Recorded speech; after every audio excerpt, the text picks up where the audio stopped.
All right, the information contained on this page, and I'll just let you read it to yourself, isn't really intended to back you away from monitoring anybody if you need to do it, because it's your data and you've got a right to check on it. But it's just so you're aware of this perspective. And obviously, these descriptions may only apply to the most onerous remote monitoring environments. And there's a lot of sweet spot between not conducting any employee monitoring versus this big brother monitoring where you're taking pictures to see if your employees are actually sitting at their laptops. So do you need to monitor remote workers? That's up to you. But I will say this, based on the high sales of these tools that are flying off the shelves, it looks like most are doing some form of monitoring, and if for no other reason, is to protect their company data. So I feel it's worth mentioning again that even if you get great data, monitoring employees remotely through technology should not and does not replace proper management communications. And speaking of proper management communication, let's pretty much close on this. I've got a couple more slides. Perhaps the most important is performance management. So COVID has made this a challenge for some, but I'm a big proponent of trying to keep things as normal as possible during this pandemic. And so doing performance evaluations is something that I would not recommend that you stop doing. They may look a little different, but I certainly wouldn't stop doing them. So the employees still need that feedback, as Jeff had mentioned before. And that doesn't change just because we're in a 100-year pandemic, right? So the generations that are in the workforce right now will demand it, and they'll leave you if you don't give it to them. So I recommend that you take into account the impacts of the pandemic. Keep in mind that the goal is not to demoralize your good to great employees. And if marginal employees get a slight break because of COVID and things being a little different, evaluate the impact and consider giving them the benefit of the doubt. To those who aren't committing major infractions or seriously deficient performance. And that kind of goes back to my earlier statement about recognizing the situation we're in. Not everybody's at their best.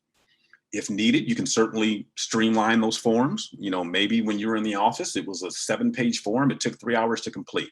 Streamlining it down to half that, and then maybe cutting the time down to an hour, nothing wrong with that. But at least you're still documenting performance and you're giving feedback. Budgets are stressed, so it's not unusual. In fact, it's common that raises are being delayed, salaries are being reduced, and other impacts are being made to keep the doors open. So again, be flexible as possible. And I'll close with this. With remote workers, give frequent breaks from the work and from monitoring, maybe more than what you would normally do in the workplace. Use the tools to benefit employees. For example, you may find out through the data that a group of employees or an individual employee may actually perform better in the morning, while others may perform better, depending on the metrics, in the afternoon, or some even maybe do their best work at night.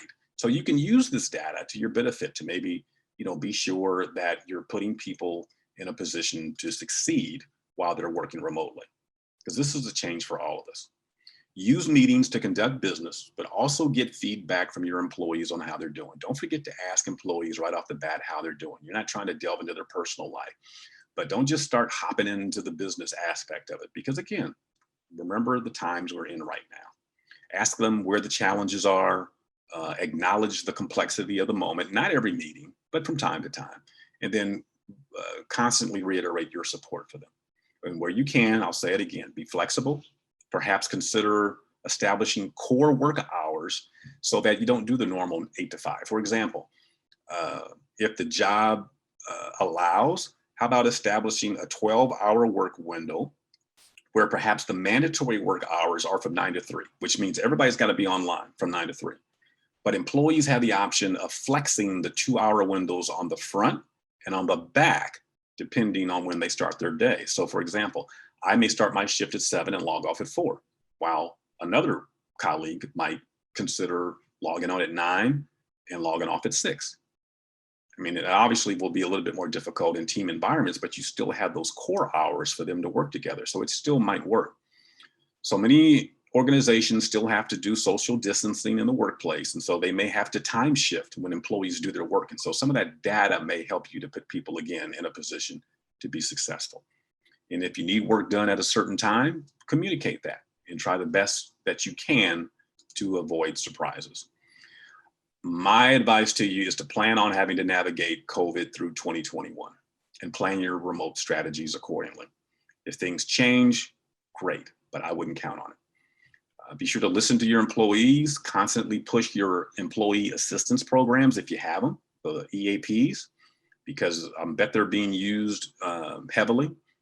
UMKC sent out a suicide prevention and education link that was a little short training program, and they encouraged us to send it to our students. I sent it to all my students, and I cannot begin to tell you, I was shocked, and maybe I shouldn't be, but I was shocked how many students emailed me personally, and they said, Mr. O'Bannon, thank you for sending that out. I completed it, and I was amazed. So kudos to the school, but consider doing things like that, because people really are highly stressed, and they may not show it, but a lot of things are churning inside of folks. And so I'll end with this advice. There's not always a page 44 that you can go to for the perfect answer or the perfect decision. Therefore, if in doubt, and you can't seek out assistance for some reason, then just trust your instincts and just do what's right. But also don't be afraid to just ask someone to pause, put them on ice for a little bit, send them to a room if you're not sure about how to handle a certain situation, and then get on the phone. Because no one's going to be upset with you because you're paying them and you need for them to take a seat for 15 minutes so that you can make a phone call to figure out what the best course of action is. Don't put pressure on yourself to have to remember all of this stuff, because I'm an HR person and I'm looking through manuals all the time, and trying to stay abreast about what's going on. So don't put that pressure on yourself. And again, I thank you for all that you're doing. Thank you for the services that you provide. And I know it's tough for you, and I certainly wish you well.